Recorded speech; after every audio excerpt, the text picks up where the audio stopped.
Like historiography. Yeah. You're doing a Zoom with her here? They're doing a Zoom in the community, Okay. yeah, they just started like How's it distributing going? information. Are you on any of the? That's a great question. I need to start figuring it out. I'm applying for jobs, hopefully something in my think to write or read. I know, wait, I just need to call my husband back, but I'll tell you. Go for it. Had a very nice, podcast. I saw it, yeah.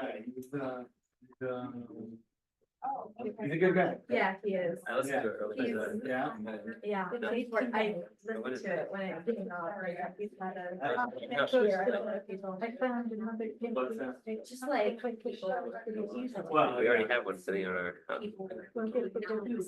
He is a valid extension in this area. Okay. I don't know. Yeah. So they just pop it up all over the place. It's really, yeah. Oh, no, just. How would you?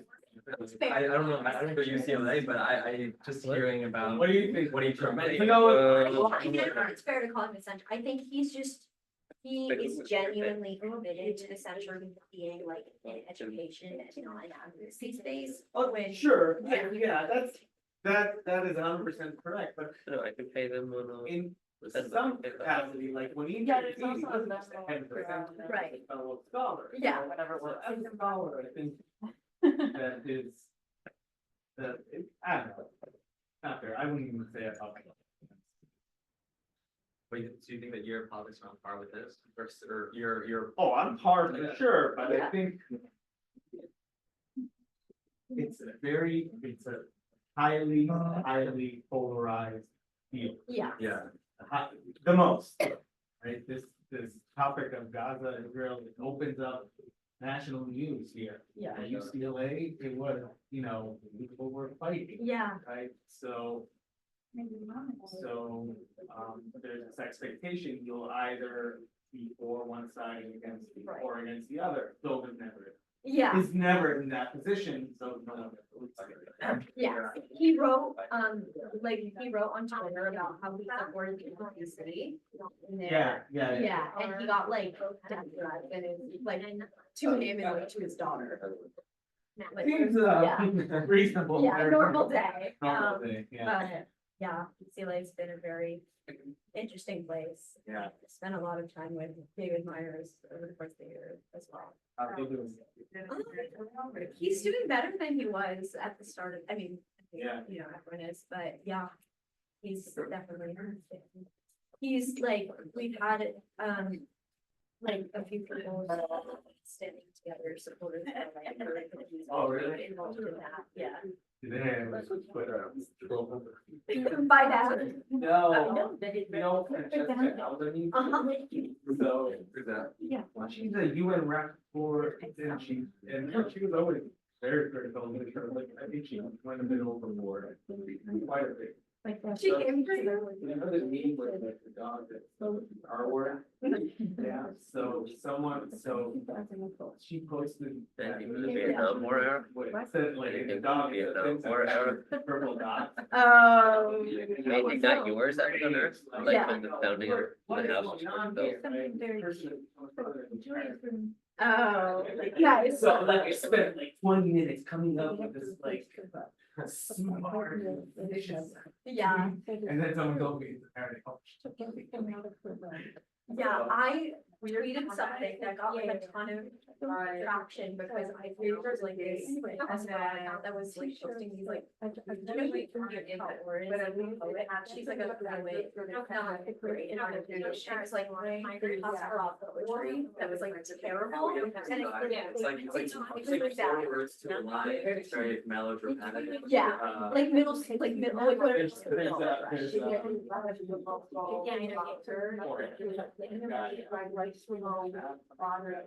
Yeah. And I like posted on my Twitter making fun of it and it got a ton of traction and then I was like, with the comics thread, I wrote like parody version. And someone picked up one of the parodies, thought it was legit, it was like display names and he was like, oh, this is supposed to be a fan design. And I got like tons of people like attacking me. Fine. And I was like, I'm not being serious. Fine. Yeah. No, I get that also, yeah. Anyways. Yeah, and I know if it's, because it's like, a version of this is on, but we can see that. I don't see it. How's your Hebrew? That's my Hebrew. Yeah, how is your? Oh, how's all that? It's about as good as mine. No, because there's a podcast behind it, behind this, like. How much you need to raise for the English version? I'm not at that point yet. I have, I'm meeting someone from Slade. Oh, good. Ooh. I mean, she's been ghosting me, not like. Have you talked to Tab? No, I haven't talked to Tab, I don't think, I don't think tablet. Tablet, They would. If it's as educational as you claim to be. but, I can have actually, yeah. no, but there's some other platform. It'll be out. Yeah. somehow. Yeah, I can't listen to it either. We'll wait a few more minutes. Okay. So. Okay, all the latecomers, a few more minutes to show up. Yeah, we grew up here. ואני אציג אותך. סבבה. אז אני אקח לעצמי מים, טוב? ולך לשירותים רגע, מיד אחרי.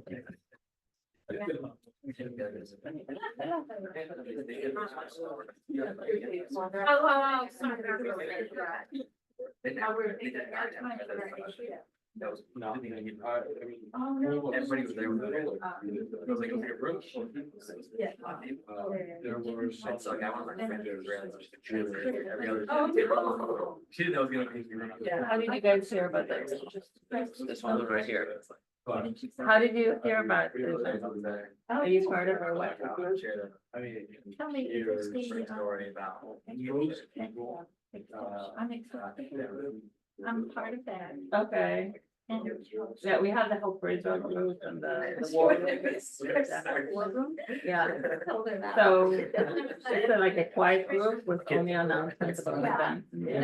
Yeah, but. you know, something came on my either. Okay. And I registered right away, and they said, how many people on her own, like, so people, that they do. And I knew if they don't come, I'm still in the. Tell me your name. My name's Patty. Sally. Holly, yeah. So I would like to be my name so that I could be on your mailing. Okay, sure, yeah. What is it? All right. And I'm not. No, yeah, I don't need to be on anything, but I've got a curated list for me. But this. What we learned on. The title. I thought it was right. Julia. Well, my youngest. Do you wanna write down your email? I didn't. I don't think we did either. My youngest just read my. Okay. I think, one of the freshmen actually. Right, it's good to know that the mailing list works. Yeah. Awesome. I'm gonna. I've got. We learned about. Facebook and I jumped on. Oh, okay. Yeah. And I did it. Where, like.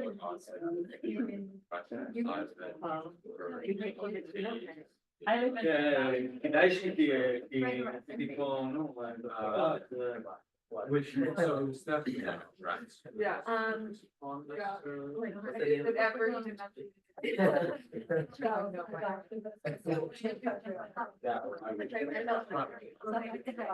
yeah. Sorry. But it's just like shocking against the wall. Eighth grade gift to teachers. So, they can, I mean, we did have a big. I did, actually. That's just for the. Yeah. All the. Gosh, like broken shards. Yeah, you know, and I'm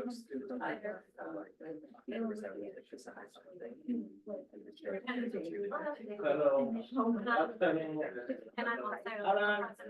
Yesterday. Yeah, that's right. לא במקום הלא נכון. זה סיפור חיי, כן?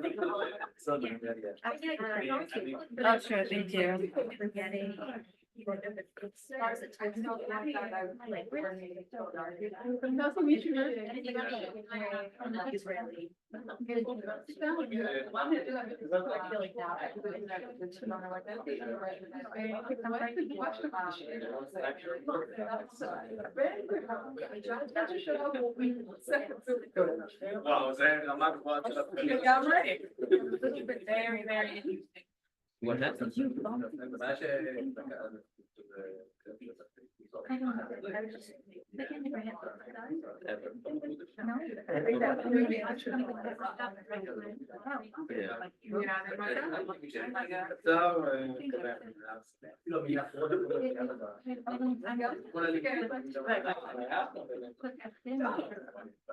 So today. Okay, I think we'll get started. Thank you everybody for being here. Those of you who haven't met me yet, my name is Tali. I'm part of the Hope for Israel Alliance. We've been very active in the area, hosting all kinds of events for Israel, for the release of the hostages, and against anti-Semitism. And this is a part of our, I guess, educational portion, which I think a lot of us could use these days to make us better advocates. And when we thought about, what can we bring to the crowd and, what's relevant, I straight away thought of Dr. Arnon Degani, which I know Arnon for many, many years. We went to school together, and we're very lucky that in the past year he's been here. As children, we grew up through the Oslo Accords. It was very turbulent times in Israel, and me and Arnon were in disagreement about the issue. But I think today we grew, and we think a lot alike, but he is the perfect person to talk about this. So I'll just tell you a little bit about Dr. Arnon Degani. He earned his BA from Ben Gurion University in the Middle East Studies, and an MA from Tel Aviv University in Middle East History. Then he went to UCLA, and he received his PhD in history in 2018. His dissertation examined the daily life of Palestinian Arabs in Israel from 1948 to 1967, the interactions between this community and Israel's state organs, and the integration of the Palestinian Arab citizens of Israel into the Israeli politics. Arnon is currently a fellow at the Hebrew University in Jerusalem and a fellow at Molad, the Center for the Renewal of Israeli Democracy. He specializes in the history of Zionism, Palestinian nationalism, in the Israeli-Palestinian conflict. He also has a podcast called Hesket Oslo, that's in Hebrew, but we hope that soon we'll have an English version, so look forward to it. And I'll leave it up to Arnon.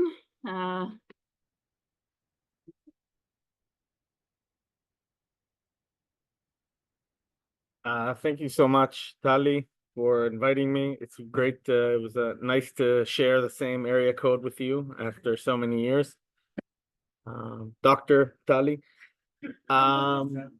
Professor, sorry. Everything's I'm very happy that you are here. This is kind of my swan song in the Philly area. I'm leaving back to Israel at the end of the month, so I'm very happy to interact with the community. Please. We're just getting started. We're just getting started. That's just fine. So I'm very happy to have this opportunity. to talk to maybe people that I haven't met, and some people here I have met, which is also great. Okay, let's begin. Many scholars who study the Israeli-Palestinian conflict have had to think long and hard about their assumptions as scholars, me included. This is, of course, post 10/7. As for me, I thought Hamas was not going to endanger its existence as a quasi-state entity and would be interested in maintaining the status quo for decades ahead. I was not for the continuation of this relationship with Hamas. I was not for the status quo. That was the Israeli government's agenda. But I thought that this situation could go on for decades.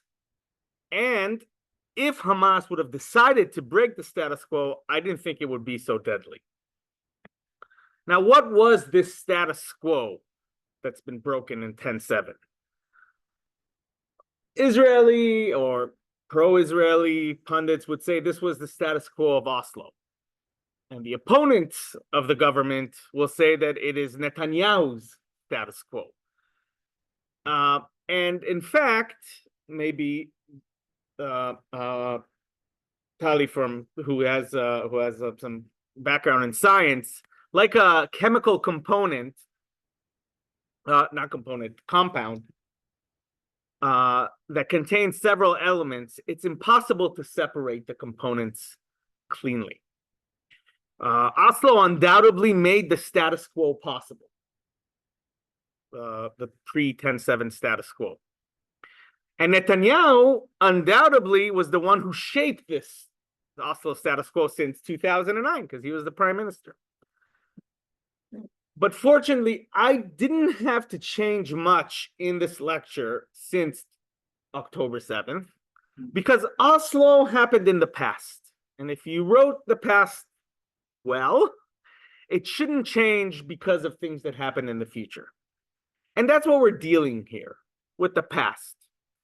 After a trauma like October 7th, there's temptation to see every data point, every event, every terrorist attack, every quote leading to today's tragedy. And when I began researching this agreement a few years ago, the difficulty was to try and not place the second intifada, not see the second intifada in front of my eyes every time I analyze things that happened before, because that's what historians need to do. Luckily, again, so it seemed like I did an okay job. I like the research behind 10/7, behind the podcast that leads to this lecture also, I think we stood. And in general, we are concerned here with something that began and ended already in the past. Now, in Israel, the word Oslo, the very mentioning of the word Oslo, condenses a story of Palestinian deceit.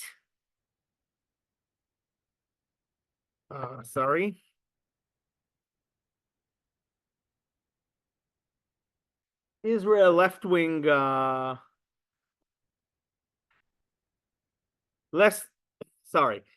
just by mentioning the word Oslo in Israel, that condenses a story of Palestinian deceit, left-wing naivete, terrorism on the streets of Israeli cities, depolarization within Israeli society that led to Rabin's assassination, and above all, it kind of condenses a notion of failure.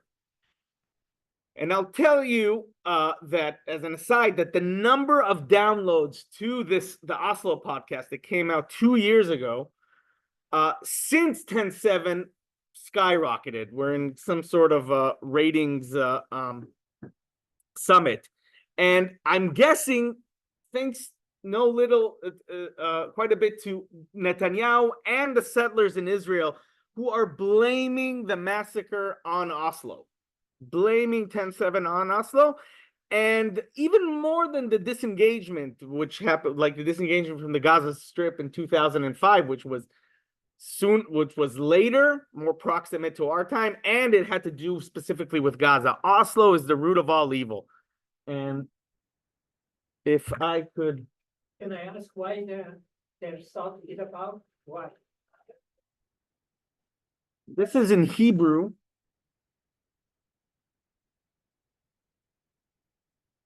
But the person you're seeing here, I'll mimic him. But the person you're seeing him, this is from January 2024, and this is a convention in Jerusalem for resettling the Gaza Strip. And this is the head of the local council of the Shomron. It's the Samaria, the northern part of the West Bank. And there's a moment here at a certain second, which it's hard for me to navigate, where he says, repeat after me, Oslo is dead, Am Yisrael Chai. Oslo is dead, Am Yisrael Chai. And all this to show you how central Oslo is to the current politics in Israel. Just by uttering the word Oslo, like as in, look what happened in Oslo, you can substitute a 1,000-word argument against any sort of diplomatic process with the Palestinians. If you say the two-state solution is the best of all alternatives, in Hebrew, in Israel, you'd say aval Oslo, but Oslo. If Israeli control over the Palestinian undermines Israeli democracy and certain values, Oslo. The occupation will lead to a binational state at the end, and the end of Israel as we know it, Oslo. And the resources required to secure the settlements make it impossible to defend the entire country, Oslo. And recently, we must have some strategic future solution for what's going on, right? There's some sort of war plan, Oslo, right? And so among Israelis, to say Oslo, for the most part, it's short for look at what the Palestinians did to us in Oslo. That's basically what it means. Meaning that the Palestinians retreated from Oslo? That Oslo was a failure, and it shows something about them rather than their bad nature. Now, the bottom line is that the collective historical Israeli memory, even if you have personal recollections like I do, I was very young, but I definitely do, that's like the crown jewel of arguments against a two-state solution. By the way, it also serves the same purpose, right? If I could just... It also serves the same purpose for the Palestinians. In other words, any talk of like, we need to abandon the armed struggle or the military struggle, at least, nonviolent ways of resisting, popular struggle, anything that will lead to a state within the 67 borders, in Palestinian discourse, you would take Oslo as the quintessential argument of why we shouldn't. Okay, to say Oslo for the Palestinians is shorthand for explaining why not to give up on armed struggle, and we'll talk about that. But for now, there's something about this mirror image that at least should make you think that if you want to enter discussion, to be neutral, detached from your biases, you already understand that the problem here is very, very deep, because both sides, the conflict, see the same time period in complete opposite terms. But it also should kind of, if you know anything about Oslo, it should almost intuitively sow some doubt, because neither side can be 100% correct here, right? If they're looking at the same thing and saying the opposite to each other.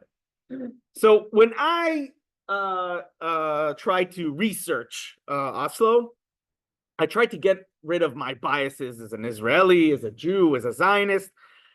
But I also tried to avoid adopting the Palestinian biases. And sometimes I see academics do that. They're confusing criticism of their own societies with adopting the counter narrative. So in my research, I tried to adopt two other kind of starting points, or you can call these biases, but every historian, I think, should have that, especially if you're a historian of a conflict. First of all, I was always wary to see that the narrative that I am producing would be different from the one disseminated by official Israeli or Palestinian sources. I think it's fair to say that official sources, right, ones that are not Ministry of Foreign Affairs, a ministry from the Palestinian Authority, not to mention Hamas, it's fair to say that those are not that if you're very close to those narratives, then you might not be doing your job as a historian very well. Okay, so I was always wary of that. Now, my other I was always making sure that the narrative is complex, nuanced, and it does not lend itself very clearly to any policy, right? That it doesn't fit, and so therefore this is what we should do. And I don't think some sort of clear answer would come out of this lecture. But the best I could hope for in this podcast that I created in Hebrew and hopefully in English was to destabilize certain convictions among open-minded listeners, because there's people that you can't convince them with anything. So essentially, I set out to move away from the national narrative surrounding Oslo and apply rigorous and professional historiographic research on that time period, which just now entered the historical time period. Up until now, there's not a lot of historical research. There's a lot of political science research, security studies, communications, but historians are just now getting into it. I see this is moving without my permission. We can go back. Yeah, I can go back.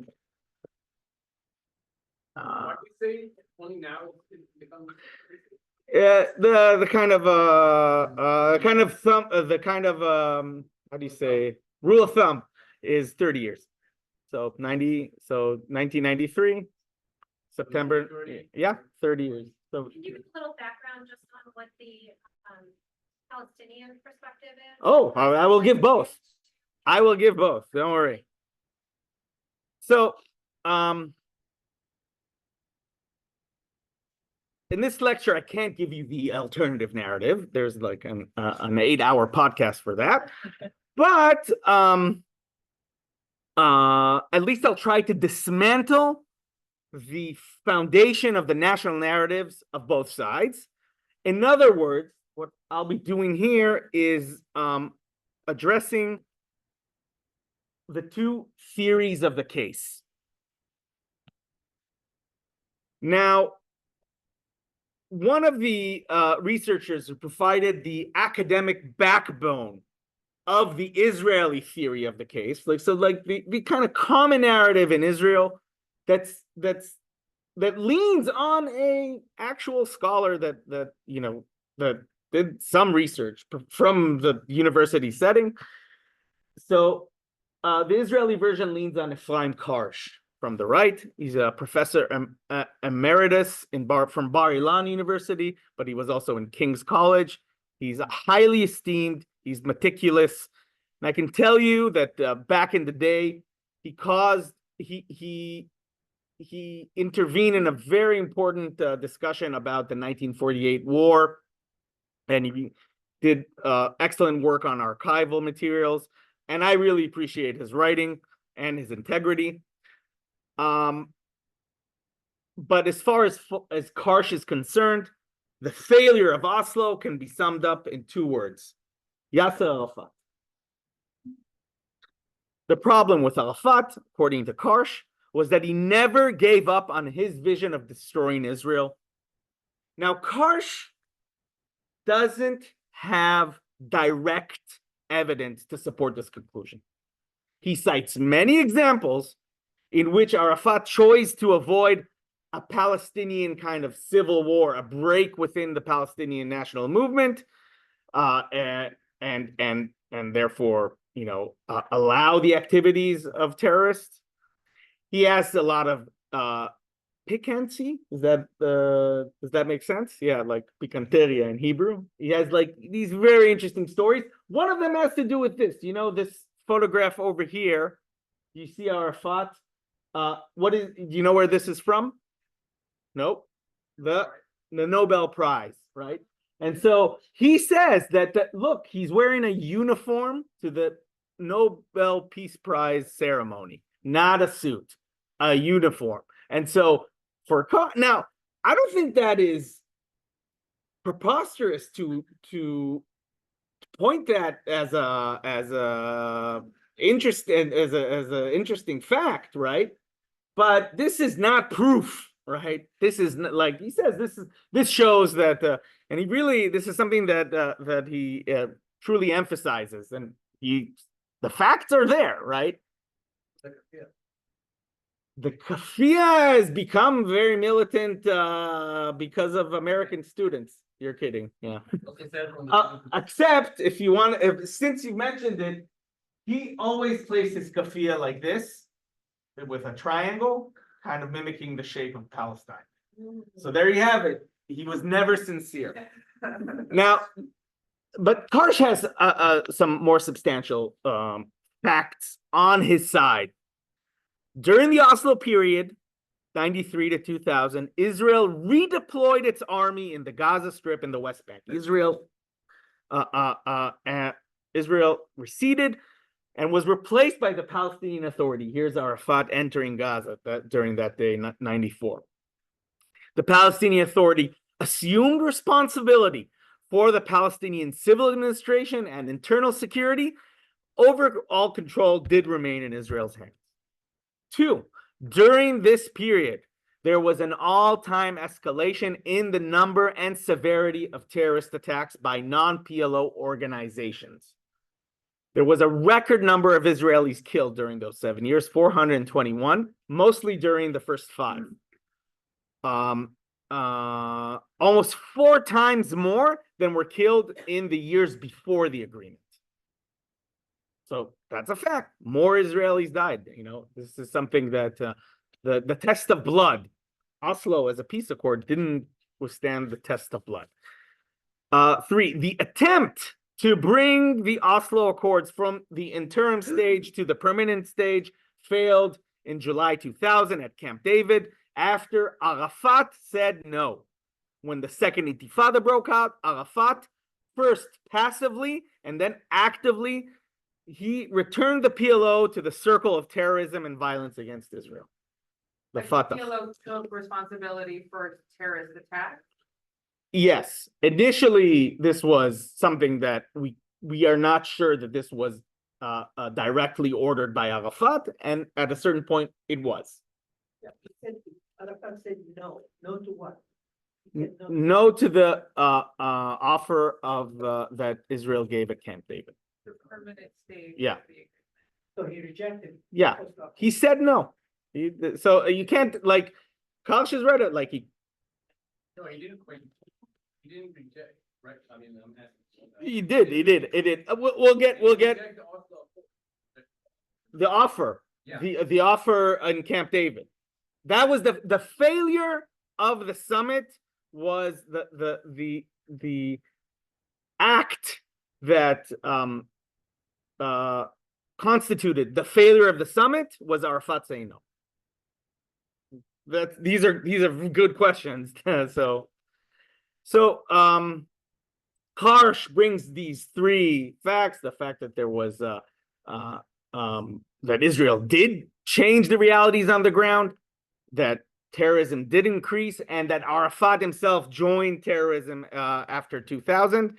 takes all these facts and comes out with the conclusion that Arafat had decided to deceive the world and Israel from the beginning. This is an interesting thesis, but it falls under the scrutiny of a basic tool that we in the discipline of history like to call logic. You see, arguing with the many facts that Karsh points out to is pointless. They are indeed facts, but in the end, Karsh's argument has to do with the internal psyche of Arafat, which I would agree, he's not no Gandhi, no MLK, he's not a Nelson Mandela. But historians have no access to the thoughts of any person, much less an entire nation, because sometimes when you speak about Oslo, you speak about the Palestinians cheated us. People are complex. They change their minds. They lie to themselves. They do not necessarily have a great plan. They're trying to survive politically. And sometimes, in the case of Arafat, in 2000, literally, there was soldiers. He was in a room. Soldiers were in the room next to him. Israeli soldiers. So if we were to believe that Arafat was plotting all along to use Oslo as a way to facilitate the killing of more Jews and the destruction of the state of Israel, we should assume the following: that Arafat, the Arafat who since the 1970s battled the more purist elements of the PLO to steer the Palestinian national movement towards pragmatism, who actually fought these elements in Lebanon, shed Fatah blood. Fatah is his organization within the PLO during the early 80s to assert his prerogative to negotiate with the Americans. The same Arafat who placed immense pressure on the members of the Palestinian National Council to recognize Israel in 1988, a declaration that was made subsequent to the First Intifada. That same Arafat who spoke of recognizing, reaffirmed his recognition of Israel, this time with these words: I recognize Israel's right to live in security, in 1993. That this Arafat, all this time, was secretly trying to do the opposite. Arafat said things publicly, and then what? Passed a secret note to millions of Palestinians in the territories and refugee camps saying, I don't really mean it. Stand by. It might seem a possibility to some of you, but, considering what happened on October 7th, but, if there was such a note, if there was such a kind of concrete plan, Israeli or American intelligence might have found this note being passed around. Now, the fact is, conspiracies happen, but they can't happen on a large scale. They can't happen on a national scale. Arafat could not have had, if he had his plans in his head, he could not have brought in all the Palestinians to share that plan. Does that make any sense? Yes, unless the Palestinians were already at that plan, right? Like, they didn't be convincing. And then Arafat's saying other things, but So Arafat is the Palestinians speaking. are not with Arafat, are they? Oh, very actually much. working? Are they with him? So that is a very good question. And Arafat of those years is nothing like the head of the Palestinian Authority today.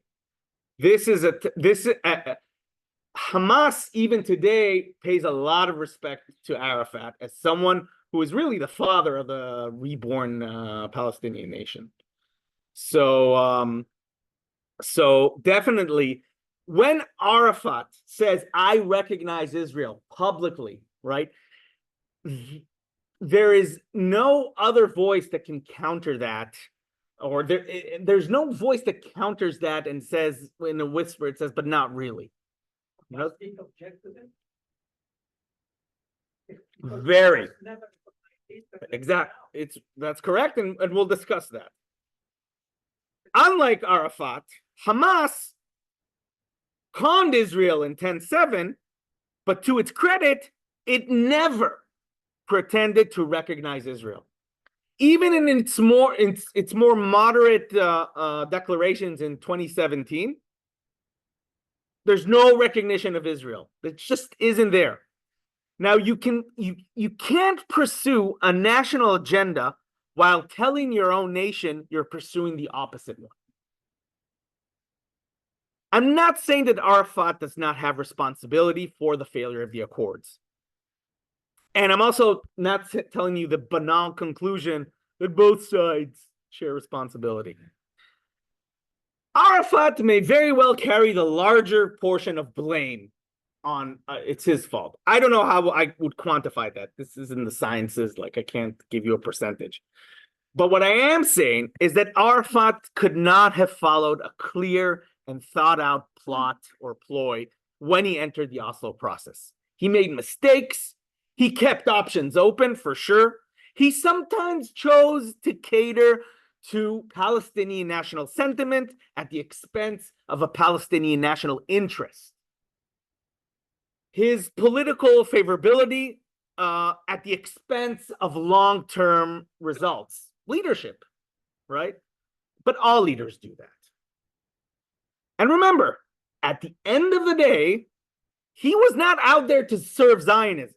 He never pretended to, right? He was the head of the Palestinian national movement, and we know this is a very deep conflict.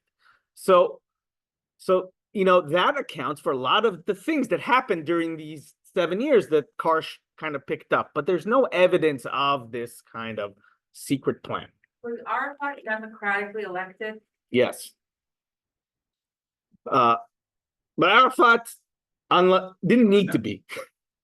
So he really had a kind of larger than life charisma. So in the podcast, He wasn't elected before the war. wasn't elected to be head of. no. The PLO had democratic procedures and had very autocratic customs and demeanor, but I would say that you could have found during that period in the kind of post-colonial world of revolutionaries less democratic organizations. Is for there a sure. comparison, like, and I don't know if it's true, but what I hear is that about 70% of Palestinians still support Hamas, whatever the percentage is. This is very now at the time with Arafat, I would say it's a higher percent. Yeah. This is an aside. I think if when there's curiosity coming from the crowd, then I think it's good to cater to it. When Oslo process started, Hamas was against it, but there was this deference to Arafat saying, okay, let's see if things work your way, which isn't that different from a lot of what the right-wingers said with Rabin, right? There was some, okay, let's see if this works, right? We think it won't. So I go into the details of this in the podcast, but the conclusion of the malicious mindset, it's just, it's a speculation. Yes. Question, I remember often reading back 15 or 20, 25 years ago, that I would often speak differently in English than in Arabic. So can you address This that? is actually coming up. Great. Excellent question. No, I do not want the thing to start.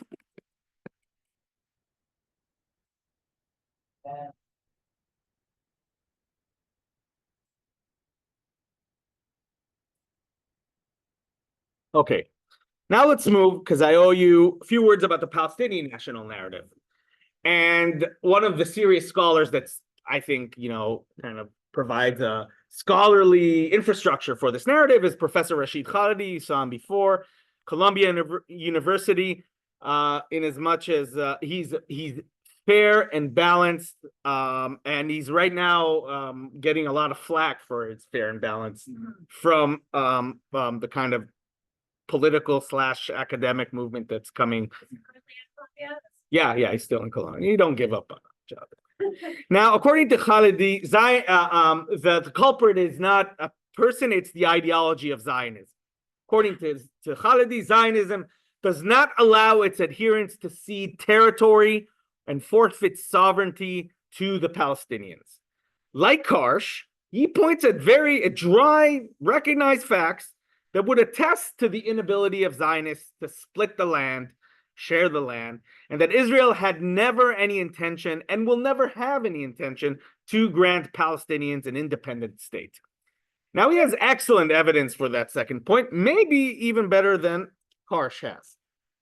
A month before he was assassinated, Rabin, and this is from that speech. Rabin went on record in the Knesset saying that what the Palestinians would get at the end of this Oslo process is less than a state, pachot mi-medina. The entire Jordan Valley will be annexed under Israeli control, not annexed, and of course, Jerusalem will remain Israeli and united. And what did we end up at the end? So this is Rabin's vision. And what do we have at the end, at the very least until October 10th? The Palestinians have less than a state. The settlements, which would indicate a measure of intent to stay put forever, right? Because you're building houses, expanded. Whatever settlements we did evacuate in the disengagement, we know it wasn't because of negotiations, right? This was unilateral. The Palestinian Authority takes care, or Hamas in Gaza, takes care of education, health, sanitation, all those municipal stuff. And all the heads of the Israeli security apparatus agree that the Palestinian Authority saves Israeli lives. All of this kind of situation is under the legal and diplomatic umbrella that Oslo afforded. Oslo gave us this situation where we have control of the territories to a certain extent, even over Gaza, over its airways and sea, and the Palestinians are undersigning that because they signed up to Oslo. So it seems like, it would seem that Zionists or adherents of Zionism might be willing to compromise on the level of control over the territory, but not the overall sovereignty. Now, this is an interesting idea, but it falls under the scrutiny of a basic tool in the discipline of history that we like to call logic. Now, if you give credit to Arafat, that his words meant something, right? That his statement of his vision carried weight among Palestinians, we have to give Rabin the same credit.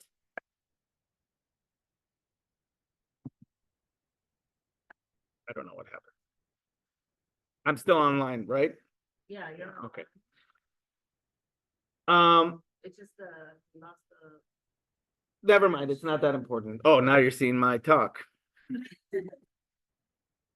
No, I didn't.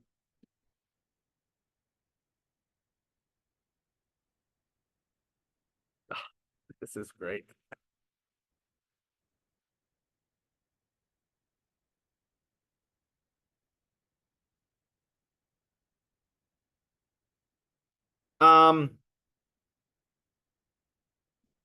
So it just falls. The punchline has been missed. It makes no sense.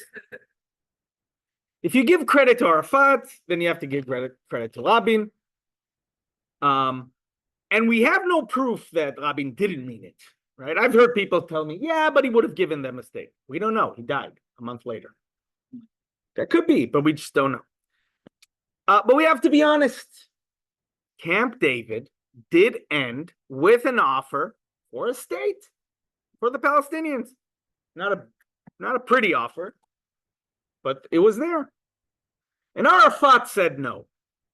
Now, I can explain why Arafat said, and I've got the best explanations of why he said. But that doesn't mean he couldn't have said yes under no circumstances. Now, Khalidi would have us believe that Ehud Barak, the Israeli prime minister who gave that offer, counted on Arafat saying no. That in Camp David, and even more so in the Clinton parameters, which was something brokered by President Clinton, which was even more generous to the Palestinians, that it would somehow, the idea that Barak knew that Arafat would say no is to believe that Barak somehow thought that it would improve his political career or legacy if he was remembered as the sucker or the flyer in Hebrew who gave Arafat the most and still got a no. Right? That makes no sense.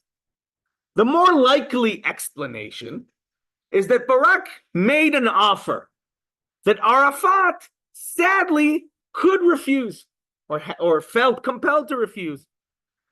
And Barak was genuinely disappointed, as were the rest of the Israelis. What was the offer from? These are the details, but I could say, 91% of the territory, some Jerusalem Arab neighborhoods, some sort of status in the Temple Mount, maybe a very symbolic return. But I really can't get into the details. But it was in hindsight, I can tell you that it was crazy of Barak to believe that Arafat would agree to it. But that's hindsight. I'm telling you, Barak was disappointed. His hand was shaking when he gave that offer. But Barack worked with Clinton to create the offer. Right. And Clinton was communicating with Arafat while he was advising Barack on the offer, Yeah. I would assume. So it had to have come from a place where even Clinton thought. Yes. Yeah, I think Clinton was as delusional as Barack. As naive. Yeah. Not naive, because naive would say that Arafat would love this or anything like that, but they thought that this would be crunch time and Arafat would accept. And they were disappointed. What I'm saying is that disappointment is genuine. Yeah. Right? This isn't a Zionist ploy to show the whole world that the Palestinians refuse peace. This was, made in good faith, in as much as these things are made in good faith. I want to make sure we get to the end of the lecture. So, I myself, at least, I don't know if I convinced you, understand that Oslo's failure is not the result of the other side's intention to rob Israel, or vice versa. It's not the result of the Israelis to rob the Palestinians of what they wanted the most.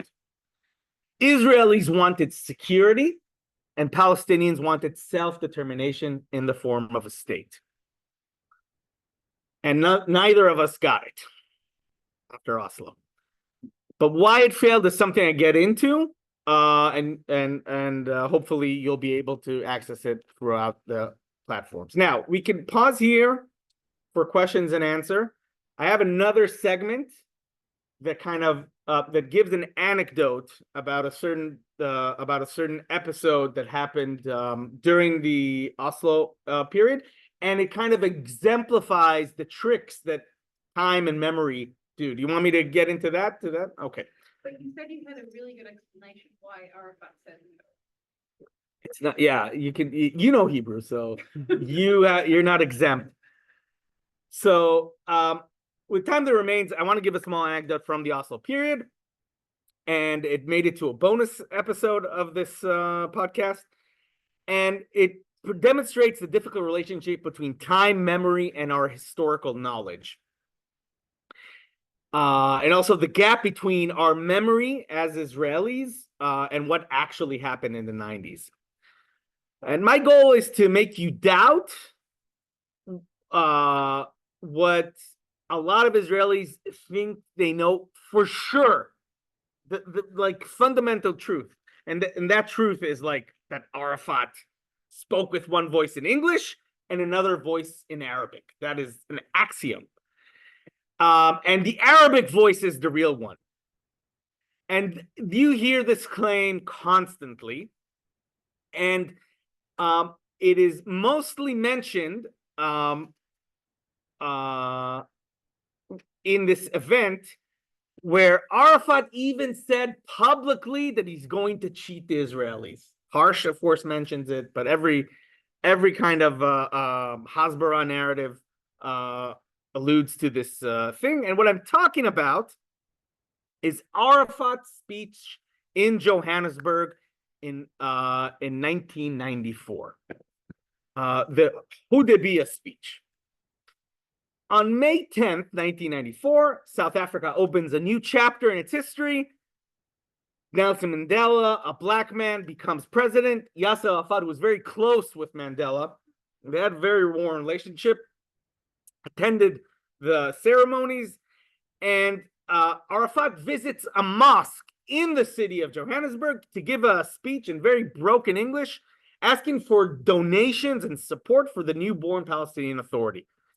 The entire speech was recorded by an Israeli citizen who was an expat of South Africa, who returned to visit and decided to kind of, take the initiative, enter the mosque, and record Arafat. He gave the tape to the Israeli settlers radio channel, Arutz Sheva. It was a pirate channel that was broadcasting from a ship in the Mediterranean, because at the time it was illegal. Of course, it's legal now. And that's how the affair began. On May 18th, 1994, like 8 days later, there's on the front pages, I can tell you in Yediot Achronot, it says, Israel demands from Arafat, retract your jihad speech. The caption also read, shock in Jerusalem at Arafat's call for continued jihad against Israel. And Rabin is quoted, his words endanger the peace agreement. Beneath the headline, also on that front page, the pictures of two people that were killed in a terrorist attack in the South Hebron Hills the day afterwards. So the optics, all right? So in that same week, that the recording was released, Peres and Arafat were scheduled to attend a human rights award ceremony at the city of Oslo, just by coincidence. And they were supposed to sit down to lunch with Jimmy Carter, and there was supposed to be a press conference. Peres arrives in Oslo, entered his hotel room, and he says he's boycotting the event until Arafat retracts his words. Arafat said a lot of conciliatory things. He clarified that the word jihad is spiritual. This is something I've heard a million times. I'm not that excited about it, but there is some truth to it. And it's a religious term, not necessarily call for armed struggle.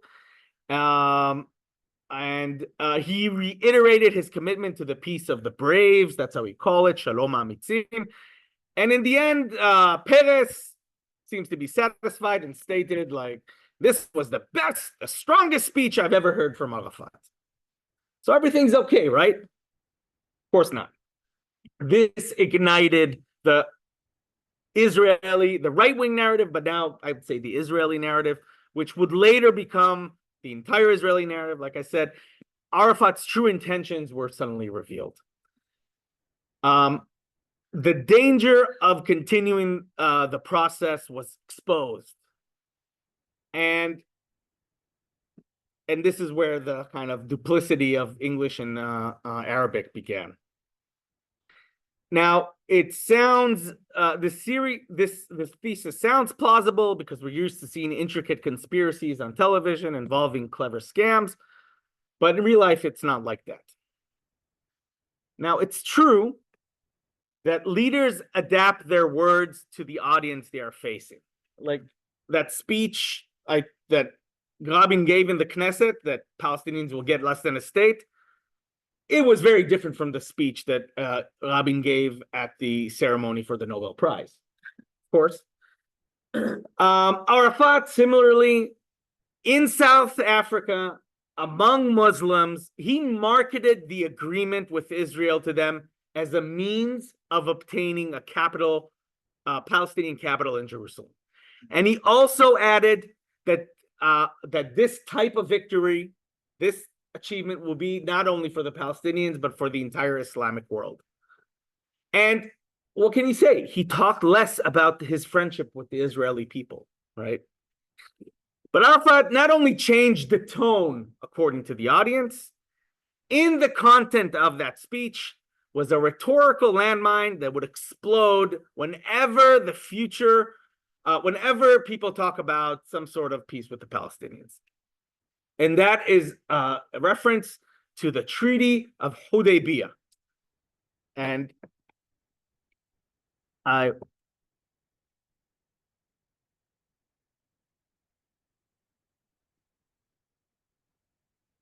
yes. Oh, sure.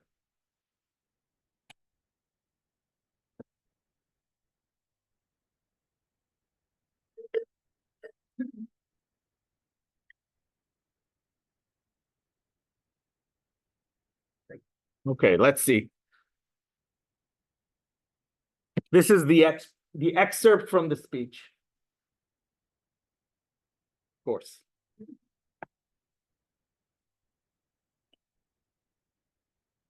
How are we going to do this? I don't know what's going on.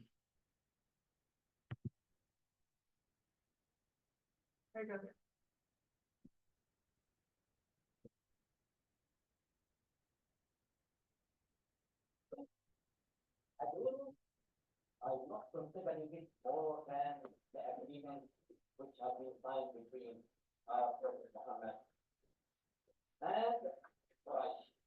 And remember, Khalifa Umar had refused this agreement and considering it Quraysh Salida. But Muhammad sallallahu alayhi wa sallam has accepted it. And we are accepting now. Okay, so that was a big deal. What is this treaty that Arafat is talking about? The Hudaybiyah Treaty. The Prophet Muhammad, he's not only a religious leader, he's a political leader. He has the struggle with Quraysh, also mentioned. He enters into an agreement with Quraysh of a temporary ceasefire for 10 years. And he uses that ceasefire to attack the Jewish tribes to his north. So that is also ominous when talking about it. But the treaty itself has nothing to do with the Jewish tribes. It has to do with the inhabitants of Mecca who were at the time the enemies of Muhammad. A lot of historical baggage. Now, this treaty doesn't last for 10 years. It lasts for 2 years. It's broken. Arafat conquers Mecca. See? Now, and there's a sense that we are signing this agreement, right? He's maybe talking about the Oslo agreements or the thing he just signed, because there was an interim agreement in 94. And it seems like it will be violated in the first opportunity. Now, one problem with that interpretation, that in practice, the people who violated this agreement were Quraysh, not Muhammad. That is frequently less mentioned by those proponents of this theory, right? That the idea that, if he's making an equivalence with this treaty, then I guess that Muhammad broke the treaty, and so Arafat will take liberty to break the treaty. But it wasn't. It was the other side. It was Quraysh. So that already makes this kind of very clever interpretation of what Arafat wanted to convey a bit less clever. Now, secondly, a very important researcher called Dr. Ronit Marzan in Israel. And I don't know her politics, but she grew up in the security community. She's not a beatnik, okay? So Ronit Marzan wrote an entire book on the political discourse as Arafat. And she notices, she's the one that alerted me, that Arafat continued to refer to this thing even after this fiasco. He continued to refer to the Hudaybiyah agreement. In an interview and speech in 2002, just when he was trying to convince the international community that he's still a partner, he repeats the same point mostly that he says in the speech that you heard it. And despite our justified fears about what this means that he's referring to this ancient treaty, it seems that Marzan has the right interpretation. According to Marzan, was the reason Arafat was mentioning this agreement is that Muhammad signed this agreement against the advice of his close circle. And that's also mentioned in that excerpt.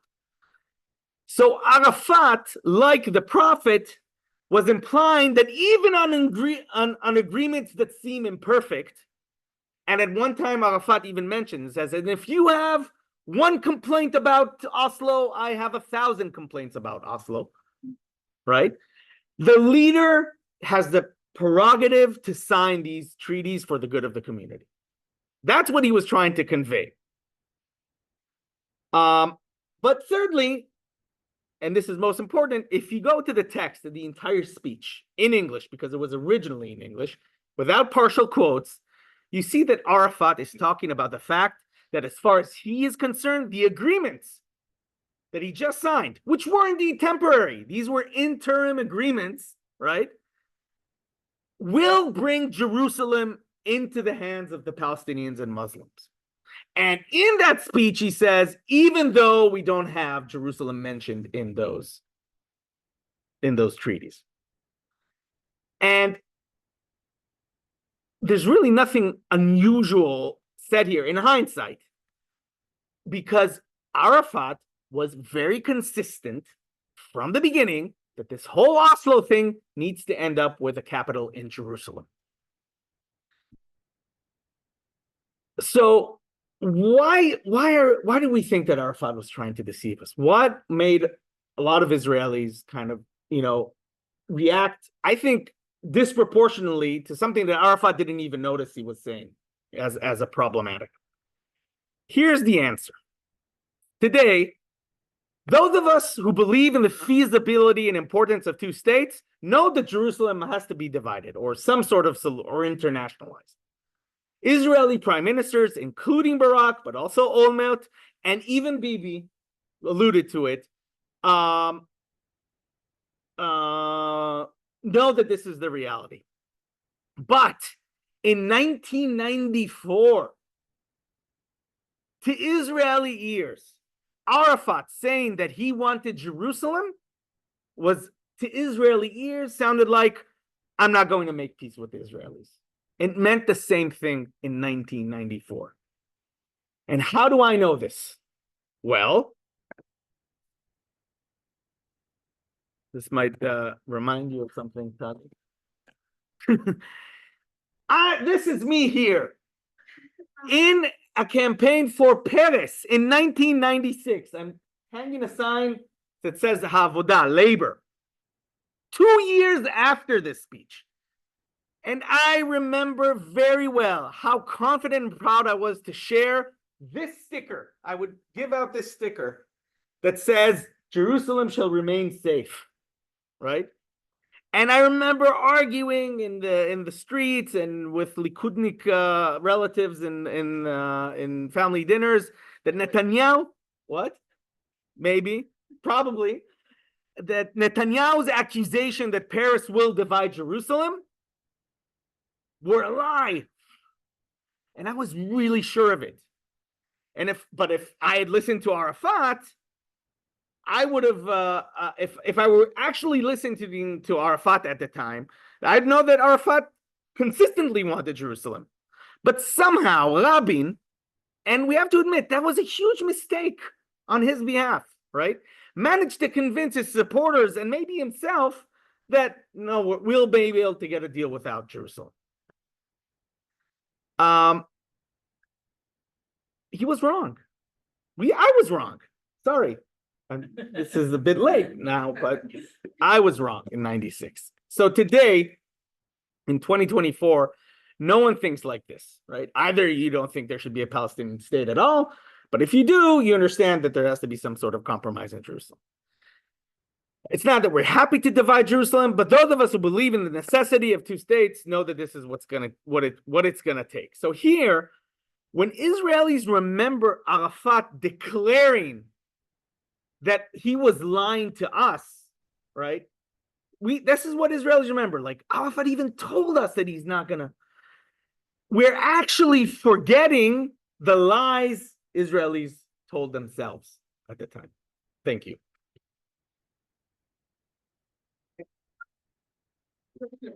So, Can we turn on the light? This is depressing. so one of the things Israelis, especially white ones, like to tell that Jerusalem is not mentioned in the Quran or whatever, maybe once, whatever. Yeah. So why do they? So two questions. One is why do they insist on Jerusalem as part of the discourse, and what part? Because if it's just what if given those whatever name what Barak wanted to give them. So the answer to your question really goes into the formation of Palestinian national identity, which came at the heels of Zionists coming, but like a notion of Palestinianness existed before. If you look at Ottoman maps from the 19th, maybe even sooner, there is this, like on the coast, there is written in Arabic, there's Palestine, right? So the idea that this is that area, administratively, the majority of what we know as Palestine or Eretz Israel was managed as an independent administrative unit by the Ottomans, and it was called the Governorate of Jerusalem. So Jerusalem is a highly revered city. Not just Christians and Jews were part of the Ottoman Empire, part of the Ottoman culture system. So it's just an important city that as soon as that area is cordoned off by imperial interests, it becomes the obvious capital of that area, where if a national identity would emerge amongst the inhabitants of that, it would be towards Jerusalem. And like, I know there's archaeological evidence for Jewish existence in Eretz Israel for millennia.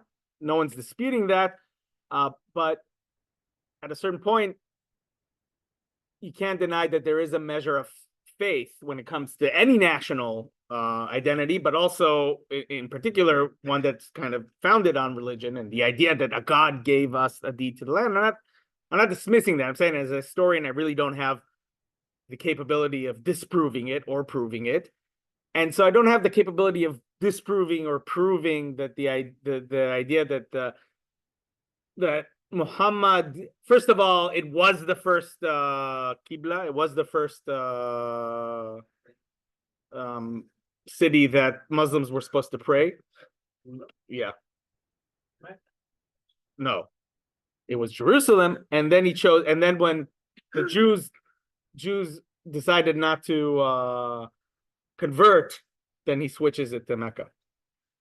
So it's the first Qibla. Qibla is the direction of prayer. But there's this kind of chapter in the Quran where Muhammad ascends to the sky. He parks his horse next to a wall. That wall is the western wall, and then he goes from one part to the Al-Aqsa, to the end of that stage. And then and so my capabilities as this historian end there, but this is what Muslims believe now. So I'm not in the business of disproving articles of faith or not. No. But But so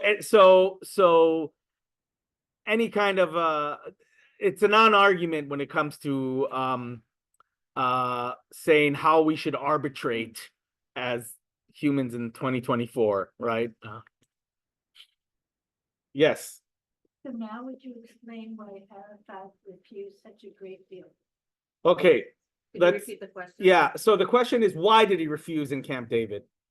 I sat down with a very top lawyer from Israel's top law firm, Herzog, the same Herzog that is the president of Israel now. And he was also in the military during the 90s, and he was in every kind of major talk.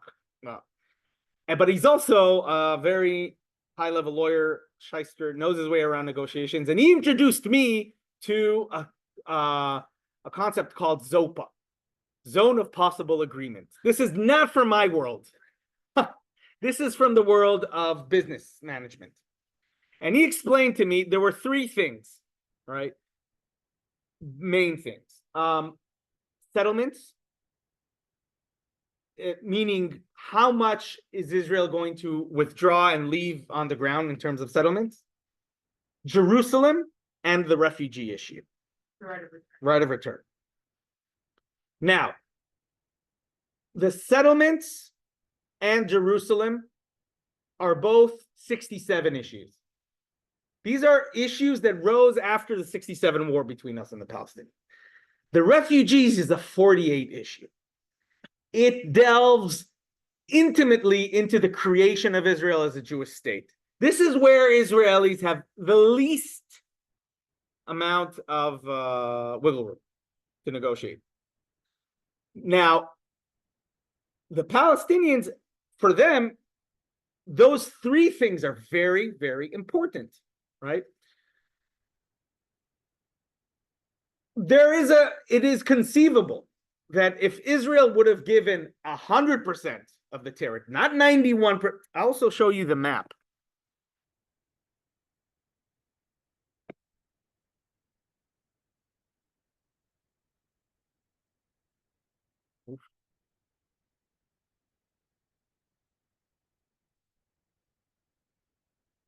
Sec.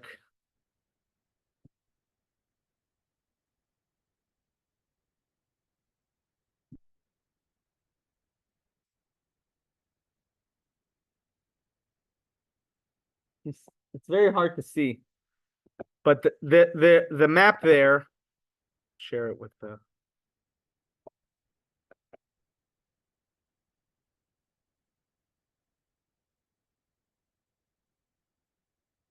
So there's a map here of what this is Barak's offer. Gaza in its entirety, these areas taken away to be annexed to Israel, all the way to the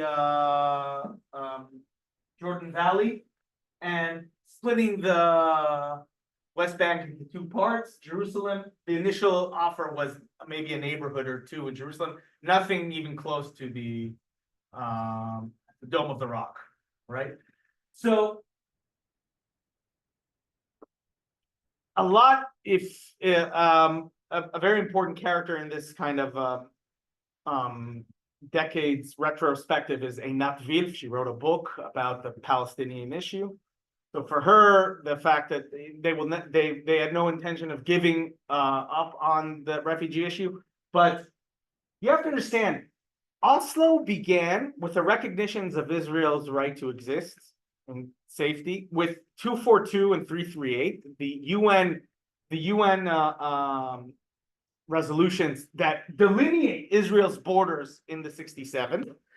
And essentially, the Palestinians entered negotiations, giving up on 72% of what they perceived as their land, right? That's how they entered. There was no wiggle room. The only card they kind of had to point out as like, this is a demand that needs to be met, was the refugee issue. Now, I can't tell you for sure, but that's what the negotiator talked to me about. He said, if the deal would have been better on those two other fronts, Jerusalem and territory, maybe Arafat would have, been okay with the right of return. Right now, there's a lot of indication that that's the case, but this is something that is recorded fact. But you won't hear Abu Mazen saying we give up on the right of return, because if he does that, then that's another thing they've given up without having the state already. So this is my explanation of why Arafat said no to this deal. That does not preclude him saying yes to any other deal. Now, you could definitely say there's no such thing as giving up of Jerusalem. We will never give up the entirety of the settlements. You can say that as a political stance, but then this is not necessarily an indication of Arafat and the Palestinians incapable of compromise and on these parameters. Yes. So just one, am I understanding the implications of what you're saying, or that the notion today that Oslo was kind of doomed from the beginning, and that's sort of the rhetoric that you began with? You're saying that's false, and you think that actually there's a whole bunch of contingencies. A lot of That contingencies. had they happened differently, we could have been in a different place, and therefore to view Oslo in that perspective as a problematic or inaccurate. Yes, you said it better. You could have saved everyone here the entire evening.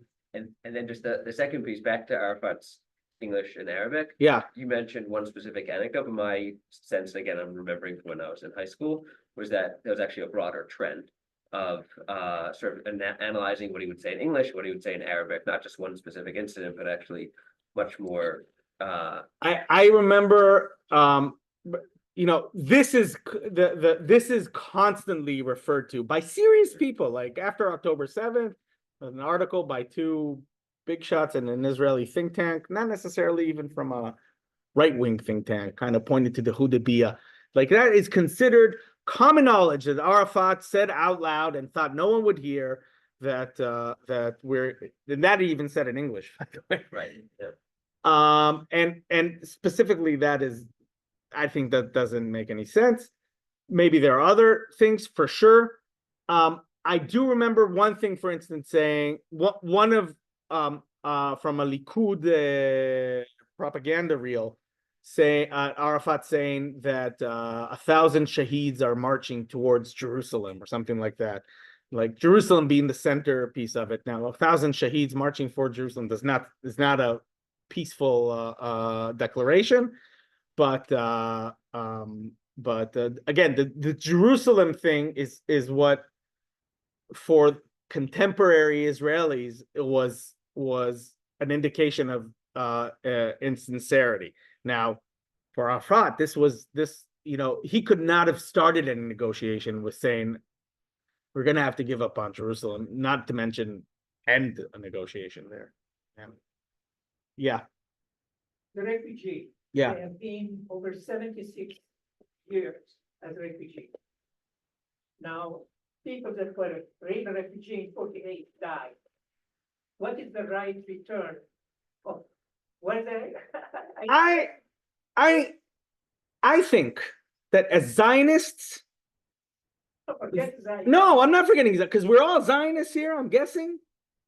As Zionists, you should be the first one to be able to identify with a yearning to go back to what you see as your homeland, not after one generation, not after 2 generations, not after 3, but a lot more. So I'm not talking about international law.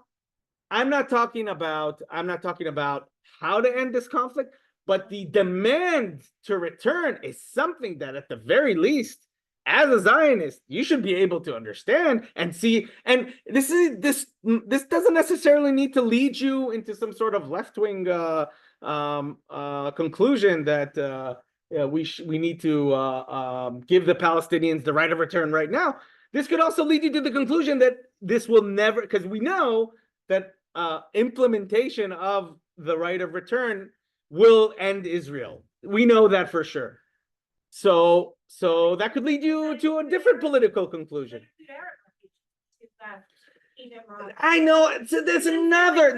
Like as a Zionist, if those refugees from the Arab world came to Eretz Israel and you're a Zionist, your national narrative would invoke the fact that they came home. So they are no longer refugees. Now, if you want to undermine your own national narrative, saying that they are also refugees and they need to return to Morocco or Poland, be my guest. But as a Zionist, I would not like to make this equation. I mean, you could definitely point out at the humanitarian suffering of people that were displaced here and displaced there. But the refugee, thinking of them as refugees undermines my claim that Eretz Israel is the home of the Jewish people. And I think part of the challenge is that, so my father was born in Egypt, my mother was as well. They're now American citizens. They have a home, and I think it's a little bit. From Egypt and settled ourselves. It's so they were welcomed into a country, they accepted welcoming into a country. To me, that's a little bit of a difference. Where I'm not saying I hear you, and as a humanitarian, I can appreciate what you're saying. I hadn't actually thought of it from that perspective, and yet, that is all these people who don't have that is what. First of all, Palestinian refugees have made it to other countries and have become their citizens. still considered. True. Now, I'm not saying the legal status of refugees is not something I'm not an expert in this field, and on a personal level, I'm indifferent to it. Yeah, but the problem. Wait, let me finish. But I don't think you can divorce your sense of American citizenship and Judaism and Zionism from the existence of the state of Israel, a place you can return to. So in my the way I see it, and this is we're spitballing here, this isn't the academic aspect, is that the existence of a Palestinian state, even on 28% of Palestine, the fact that a Palestinian American, like a Palestinian Jew, would say, I have a place where I'm the guy, right? It's mine. I think that would normalize Palestinian existence outside of Palestine, as Zionism normalized Jewish existence outside of Eretz Israel, in the sense that Jews were no longer rootless. Jews were no longer stateless, right? There are states that are very welcoming to immigrants. But in this state, for instance, the hyphenated identities are very important. Irish American, Greek American, Polish American, right? And so Jews after 48 have, I'm Jewish American, but the Jewish aspect roots me in some sort of territory. And the Palestinians, and all these schemes of addressing the refugee problem, but not full return to Israel, all these schemes involve repatriation in the West at some extent. And I think that this repatriation, like a Gazan could leave Gaza, which is a hellhole now, right? Let's not allocate guilt, but Gaza is not worthy of living now. But if there is a Palestinian state, that Gazan can leave Gaza, make a life for itself, and know that if he wants to return, he will, because there is a Palestinian state, period. I think I'm confused. Yes. I thought that the right of return was a conversation around more of a one-state solution conversation, where people, Palestinians expect to be able to go home to their homes in Haifa. If the Palestinians get a state, can't they enact their own right of return? That's Palestinians to their state? Yes. But the argument where the non-negotiable takes place is this idea that Palestinians expect to go back to Haifa. They expect to go back to Tel Aviv, which is not part of a Palestinian state. I agree with you, but Right. compromises to the in this principle of full return of everyone who lived during that before 48, and of course now their ancestors, right? The the way to kind of mitigate that situation is that some will return to a symbolic return of a few thousands, probably from Lebanon, because that's where to Israel. Then a kind of option, whether patriation where they are now or a Western state, and or maybe some sort of compensation. But the idea of en masse return to the borders of Israel is, look, if that's what the Palestinians, envision as happening through negotiations, right? Then, that makes no sense, because, you'd have to have an Israeli prime minister signing off on the end of Israel. Right, that's where Right. I thought one of the pitfalls of the negotiations have fallen. It was. Right, It, is that whether the Palestinians have a state or not, their right of return is for people that were expelled in 48 to go back to where they were from in no, 47. the right of return was never the picking point. According to witnesses from there, that was not the big deal. We never got there. We never got to talk about the conditions, because for Arafat, this map was a non-starter. Yeah. But Arafat penned, I'll mention this, Arafat penned an op-ed after the failure of Camp David, where he said, I am well aware of Israeli concerns for their demographics, and something, stop short of saying we will not have return to our Well, that's where, I guess, from my perspective, as a Zionist, hoping to see peace one day, that I find so frustrating about the failure of Oslo, which Arafat walked away from, right? Like agreed at the beginning, is that this would have given them a state to start a return to. And there was like, if the. yes, but So like, why not start there? You know what I mean?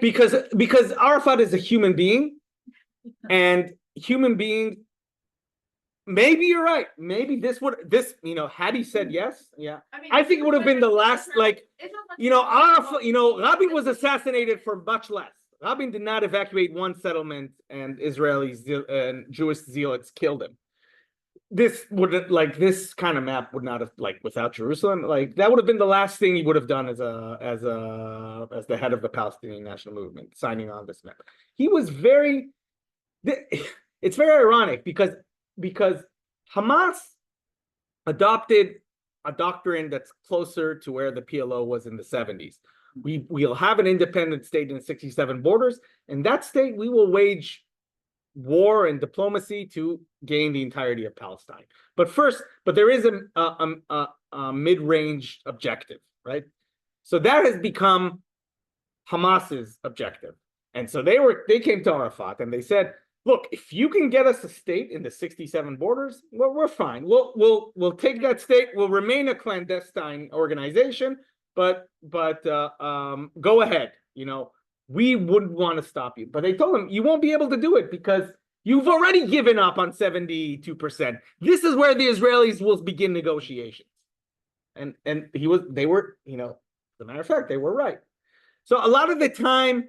But how they right if in 48, when, 47, the UN decision to split the country, it was already then, it wasn't 100% Palestine, so, right? Splitting between the. No, but it's true, but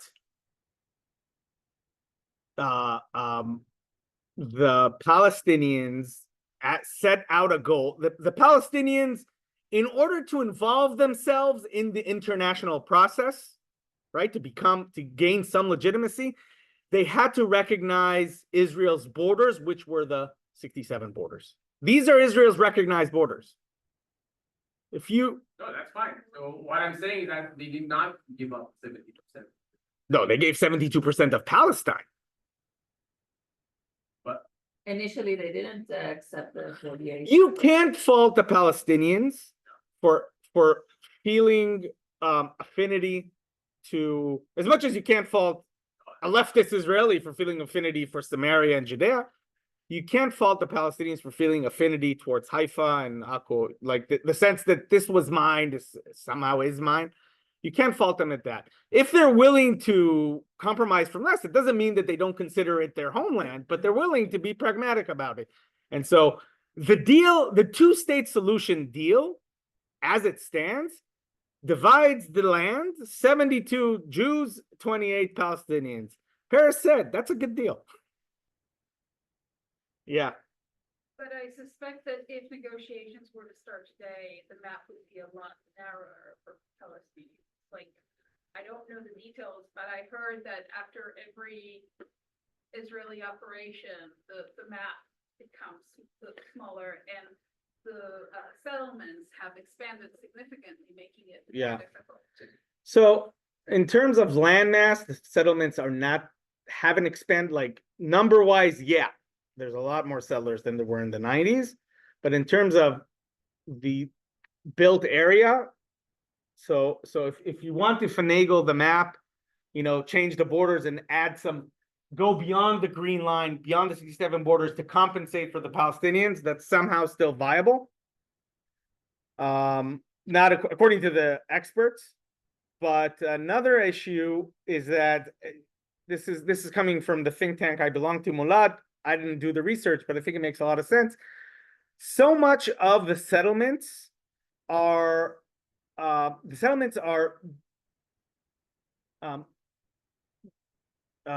so very much dependent on connection to Israel. So if you don't necessarily need to evict, right? But if Israel decides that they're closing, so much of the law governing the settlements is military law, because these are occupied territories administered by the military. So it's all ad hoc orders that say, right now the laws of Israel are valid in this settlement and to the people living in it. And right now, if you want to open a bank, so then like an officer has to write an order that says we allow a bank, financial institution to operate in this occupied area. These things are constantly need renewal. If you don't renew them, then there's just no legal mechanism to have the settlers vote, get pensions, get salaries, pay taxes. So the settlements are not independent. And so one can say that if you would want to, you don't necessarily have to return to the scenes of 2005 with the forced displacement of settlers, which was heart-wrenching. You have to say 10 years from now, if you don't leave, then Israel is out. But if you leave now, you'll get compensation and all that, or not handle the Palestinians and their state, something like that. Yeah. When you were doing this analysis, how did you think about that net worth as he was advocating for peace? Is there a correlation between his wealth and the more he advocated for peace leading up to Oslo? And if you think about it as an incentive, he's thinking, this is good for me rather than good for we. I wonder if you could then quantify and say, we can connect what his sentiment was by $1. I can't, but I think you raise a good issue that he was a corrupt human being. Right. Well, you said in his words meant something. So if he's a corrupt human being, we can actually quantify right through. His words meant something in the sense that they made a historical difference, right? If Arafat is saying, I want to make peace with the Israelis, I'm not saying that every Palestinian in that moment says, oh, I want to make peace too because I like Arafat, but it can't make the opposite. It can't push towards the opposite direction. Arafat carried a lot of weight. I think pragmatically for him, it would make sense to have peace. But I don't see your point about. Oh, I see. That like of him being I think of the Palestinians. Right. I think that's where the disconnect is. But I don't think that he had the support of, because if he did, maybe there would be. Maybe there would be a peace. I don't know. I'm just thinking about it as you're discussing and weighing. And I don't know. Both sides, both leaderships had a lot of flack from their Right. base.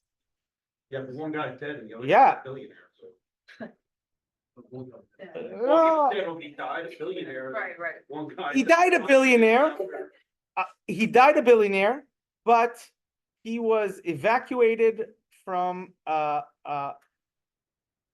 the end, he was at his best. Arafat, I think one of the reasons that he carried such weight was that he put his money where his mouth is. Maybe not the best metaphor. No, but throughout he escaped death by the I mean, how do you say, the skin of his teeth several times from What Israel. I'm saying is, I think that he did go in with the best of intentions. Oh, okay. Because it would have benefited him up until the Camp David reports, and then there'd be a diminishing return. I might get more money, but he's got the. I would counter that point that with something that goes against the grain of my general is that the leader of the Palestinian national movement, whoever it may be, that would sign an agreement that ends the Israel-Palestinian conflict will be hated by at least 50%. No, will be hated by 50% of Palestinians for sure. And as time would go on, maybe this will be the guy that will be remembered. But it's so very tempting, and we see it with Netanyahu also and other. It's tempting to do the heroic, nationalistic kind of drumbeat against the enemy to gain the kind of support of your own people, than to do the leadership act of steering your national movement in a different direction towards compromise with what you see as mortal enemies. And so if it was hard for Arafat, for sure. I claim that he could have gotten there, but getting there was very hard for him. There's a way to say no. You can say no in the best ways. They don't say no, they say no. Let's have one last question. Well, I was just gonna say, like, where's the light? Where do you see if we can end on a positive note, like, where do you see the opportunities? If you're thinking, wait, first of all, I think she has a Political question, and I think historians are well positioned to predict what happens next. not that well positioned. So I would like a prediction, and maybe it's a ray of light. Going back to Israel, so it's obviously. No, yeah.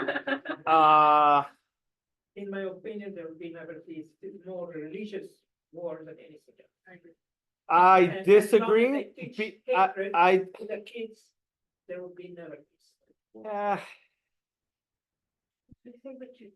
No, it's too, it goes into every other debate about that never ends. That's almost as long as this conflict itself.